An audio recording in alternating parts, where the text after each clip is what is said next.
안녕하세요. 마음이 따뜻한 부동산 부자들의 경매마마입니다.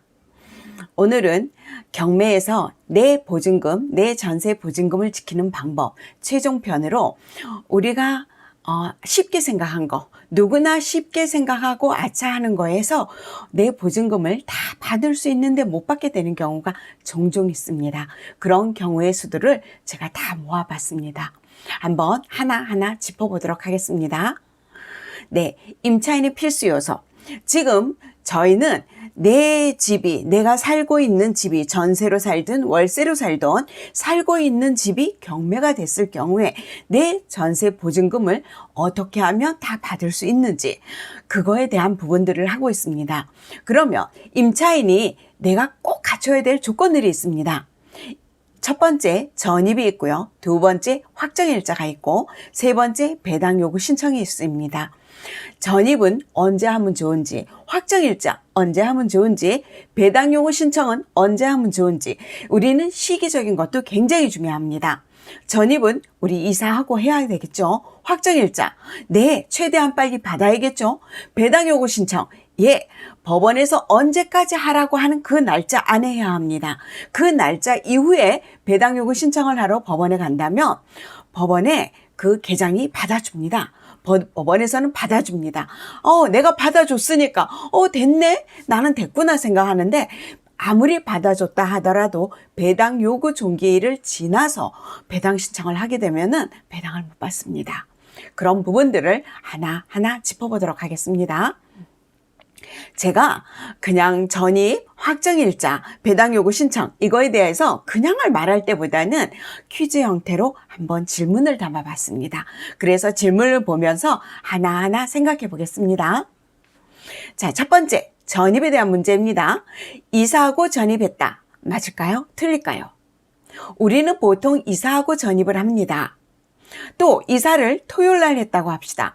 그러면 토요일날 우리 어떻게 주민센터 문 안 열죠? 일요일날 문 안 열죠? 그럼 월요일날 하게 됩니다. 월요일날도 이삿짐이 쌓여가지고 있는데 그걸 금방 하게 되나요? 못하죠. 그래서 오후에 간다든지 그렇게 가게 될 겁니다. 그러면 내 순위에서 밀려납니다. 우리는 전입일이 언제 했냐에 따라서 그게 굉장히 중요하거든요. 그래서 저는 이사하기 전에 이사와 동시에 전입을 하라고 적극 추천드립니다. 그러니까 만약에 내가 토요일날 이사를 하게 된다. 그러면 금요일날 전입을 하십시오. 네, 그래서 요거는 언제요? 이사하고 전입했다가 아닙니다. 이사와 동시에 전입을 해야 합니다. 자, 두 번째. 주소지를 며칠만 다른 곳으로 전출을 했다가 다시 전입했다. 우리 보통 가장 중요한 게 대출 때문에 주인이 대출을 받기 위해서 주소지를 잠깐만 빼달라 한다든지 그런 경우가 종종 있습니다. 그럴 경우에 주소지를 단 하루만이라도 주소지를 다른 지역으로 전출을 했다가 다시 전입을 한다고 하면 내가 다시 전입한 날이 내 권리가 생기는 날입니다. 그래서 주소지는 중간에 절대로 빼서는 안 됩니다. 네, 두 번째. 우리는 절대로 안 되는 거고요. 세 번째로 넘어가겠습니다. 가족은 남아있고 세대주만 타 지역으로 전출했다. 네, 우리가 가족이 살고 있으면 우리 세대주인 남편이 또는 가장이 타 지역으로 직장이 이제 옮겨가게 돼서 그쪽으로 가게 됩니다. 그렇게 되면은 거기에 집을 얻게 되면 거기도 전입을 해야 되죠. 그렇게 될 경우에 가족은 남아있고 세대주, 가장만 타 지역으로 갈 경우가 있습니다. 이럴 때 우리는 법적으로 보호를 받을 수 있는지 없는지, 네, 어떨까요? 보호를 받을 수 있습니다. 자, 가족은 남아있으니까 가족은 전입했을 때 다 같이 전입을 했죠. 그리고 그대로 남아있고요. 그 다음에 세대주만 직장 관계로 또는 다른 어떤 이유로 인해서 타 지역으로 전출을 하게 됩니다. 이럴 경우에는 법적으로 보호를 받습니다. 세대주가 타 지역으로 갔다 할지라도 남아있는 가족의 전입이 최초 전입일을 기준으로 잡습니다. 자, 그 다음 확정일자에 대해서 한번 검토해 보겠습니다. 네, 전입을 하면서 확정일자를 받는다. 네, 우리가 전입을 하면서 확정일자를 많이 받죠. 우리 전세 계약서를 가지고 주민센터를 가면 뒷면이나 앞에 도장을 찍어줍니다. 그렇게 해서 확정일자를 받는데 이 확정일자도 중요합니다.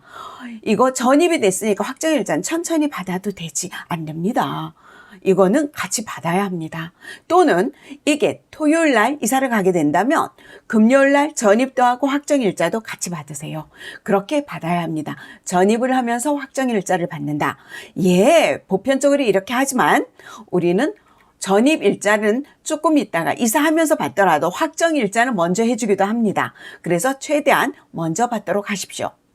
그 다음 두 번째, 확정일자가 있으니 주소지를 며칠만 다른 곳으로 전출했다가 다시 전입했다. 네, 우리가 법원에서 배당을 받기 위해서는 어떤 게 있어요? 전입도 해야 되고 확정일자도 있어야 합니다. 물론 배당 요구 신청도 해야 되겠죠. 근데 확정일자는 늦게 하고 전입은 빨리 하고 이러면 어떻게 될까요? 네, 우리가 여기에서는 확정일자가 둘 중에 늦은 걸 위주로 합니다. 전입은 5월 3일 날 했고 확정일자는 5월 8일 날 했다면 우리는 5월 8일이 기준이 됩니다. 그래서 어떻게 해요? 전입도 확정일자도 빨리 해야 합니다. 그리고 다른 지역으로 전출을 했다가 다시 전입한다. 확정일자가 있으니까 그래도 되지 않을까? 안 됩니다. 전입 꾸준히 처음부터 이사 갈 때까지 꾸준히 있어야 합니다. 그래서 확정일자가 있으니 주소지를 며칠만 다른 곳으로 전출했다가 다시 전입했다. 안 됩니다. 세 번째, 보증금을 올려주고 확정일자를 다시 안 받았다. 이런 경우가 종종 있습니다. 처음에는 전세를 1억 5천에 살았어요. 그러다 2년 있다가 2천만 원 올려줬어요. 그리고 2년 있다가 3천만 원 올려줬어요. 자, 처음에 올려줬을 때는 전입하고 확정일자를 딱 받았어요. 중간에 2천만 원 올려주고 또 3천만 원 올려준 거는 나중에 확정일자 또 안 받아도 되겠지 하고 그냥 두는 경우가 많이 있습니다.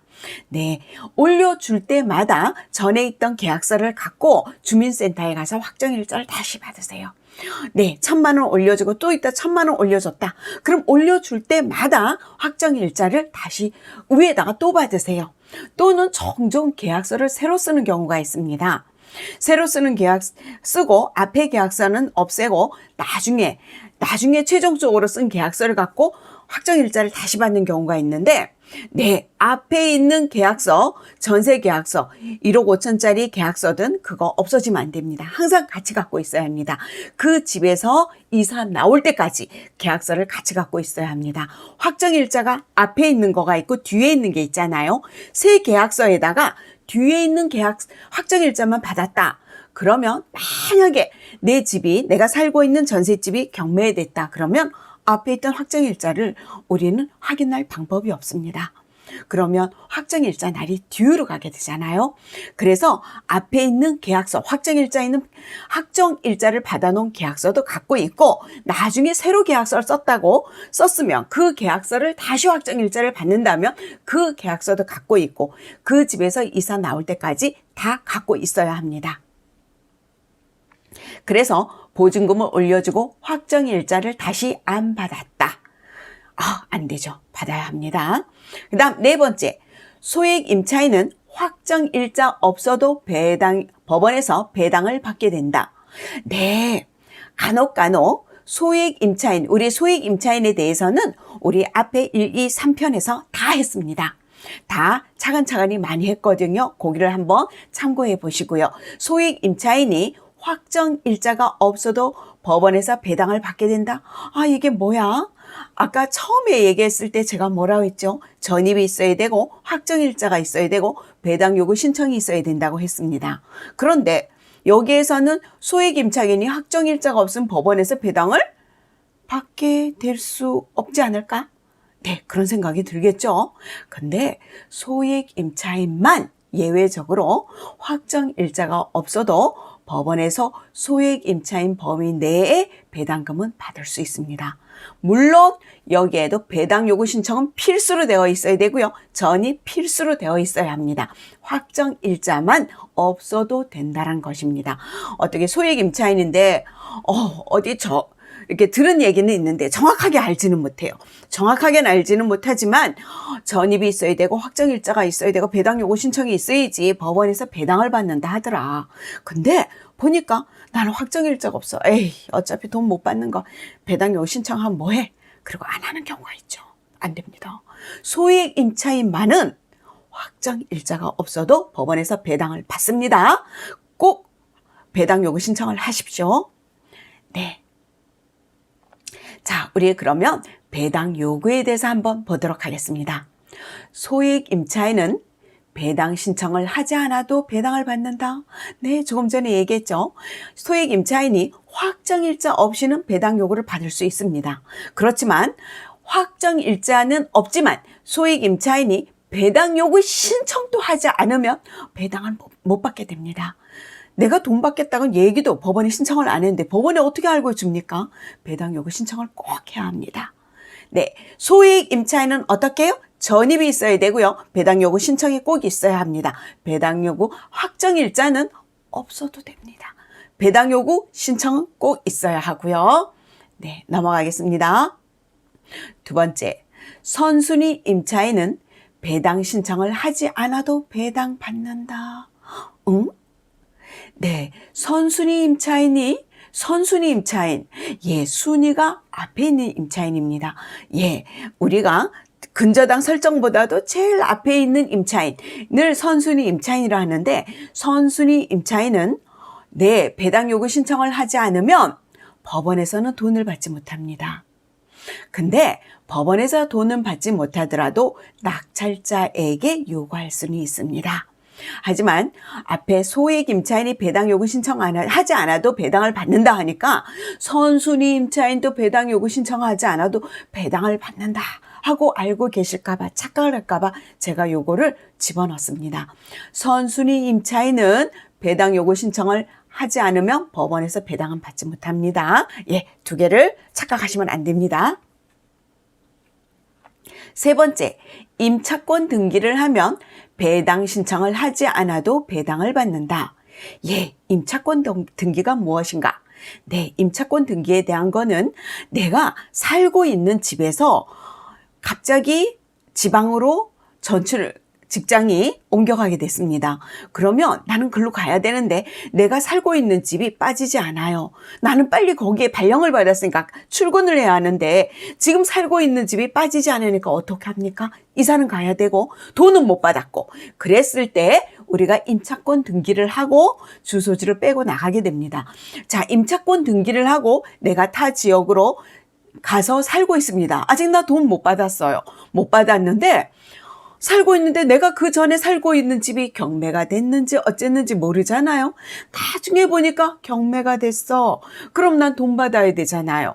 네, 그렇게 되기 때문에 임차권 등기를 하고 타 지역으로 갔던 경우는 배당 신청을 하지 않아도, 그러니까 배당 요구 신청을 하지 않아도 배당을 받습니다.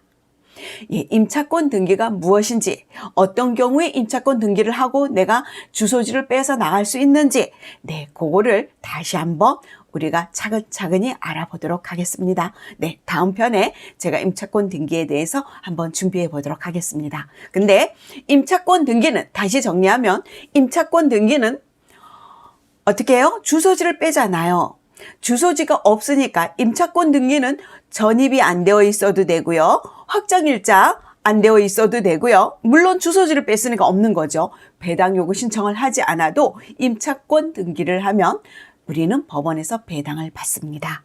하지만 내가 아직 계약금을 돌려받지 못하고 내가 회사가 다른 타 지역으로 발령이 나서 갔기 때문에 배당금을 우리 전에 살던 집에서 우리 전세금을 돌려받지 못했잖아요. 그랬으니까 어떻게 계약서는 갖고 있어야죠. 확정일자 받은 계약서 갖고 있어야겠죠. 그 계약서가 있어야만이 우리 법원에서 배당을 받을 수 있습니다. 그 계약서까지 임차권 등기했으니까 이 계약서 없어도 돼. 홀라당 없애면 안 됩니다. 네, 넘어가겠습니다. 네, 4번. 전세권 등기를 하면 배당 신청을 하지 않아도 배당을 받는다. 잉? 뭐예요? 임차권 등기를 하면 배당 신청하지 않아도 배당을 받는다. 맞다. 했는데 전세권 등기를 하면 배당 신청을 하지 않아도 배당을 받는다. 네. 일단 결론부터 얘기하면 전세권 등기는 배당 요구 신청을 하지 않으면 배당을 받지 못합니다. 이 임차권 등기와 전세권 등기 취지가 다릅니다. 취지가 달라서 전세권 등기는 배당 요구 신청을 하지 않으면 배당을 받을 수 없게 됩니다. 배당 요구 신청을 하지 않아도 배당을 받는 것은 임차권 등기이지 전세권 등기는 꼭 배당 신청을 해야만 합니다. 네. 자, 우리 전입, 확정일자, 배당 요구 신청에 대해서 우리가 쉽게 이건 그렇게 되지 않을까 하고 쉽게 넘길 수 있는 부분들을 꼼꼼히 한번 체크해 봤습니다. 그래서 내 집이 살고 있는 집이 있고 또는 내 친구나 지인이 살고 있는 집이 경매가 된다 했을 경우에 제가 이렇게 아는 지식을 나누어 주게 된다면 그분들이 배당을 100% 받을 수도 있고 또 이분들이 전세가 들어갈 때에 근저당 설정, 즉 대출이 되어 있는 집에 들어갔다면 100% 못 받을 수도 있습니다. 그래서 제가 1, 2, 3편, 4편에서 강조를 하면서 대출이 있는 집, 어떤 집 하고 계속 얘기를 했습니다. 그래서 그 부분에 대해서는 우리가 앞에 부분 1, 2, 3, 4편을 한번 검토해 보시고요. 우리 여기 부분에서는 쉽게 간과할 수 있는 부분들을 최종적으로 정리해 보았습니다. 다음 편에서는 제가 경매 NPL에 대해서 좀 더 적극적으로 찍으려고 합니다. 이 부분에 대해서는 제가 경매를 정말 거의 20년 가까이 하면서 명도를 하거나 할 때 정말 다 받을 수 있는데 작은 부분 때문에 돈을 못 받는 분들을 많이 접하게 됩니다. 그런 분들을 볼 때마다 좀 마음이 아팠어요. 그래서 제가 기회가 된다면 모든 부분, 그러니까 경매에 관심이 있든 없든을 떠나서 모든 분들한테 이 경매가 됐을 때 내 권리를 찾는 방법에 대한 것들을 자세히 얘기하고 싶었습니다. 그래서 제가 이거를 1, 2, 3, 4 최종편 해가지고 준비를 했고요. 아마 다음에는 제가 경매나 NPL에 대한 부분들을 본격적으로 강의를 준비할 것 같습니다. 네, 내 전세금, 보증금, 우리 경매가 되더라도 보호를 100% 받을 수 있기를 간절히 바라면서 또 구독해 주시는 모든 분들께 마음이 따뜻한 부동산 부자 되시는 날까지 응원하겠습니다. 네, 다음에 뵙겠습니다. 감사합니다.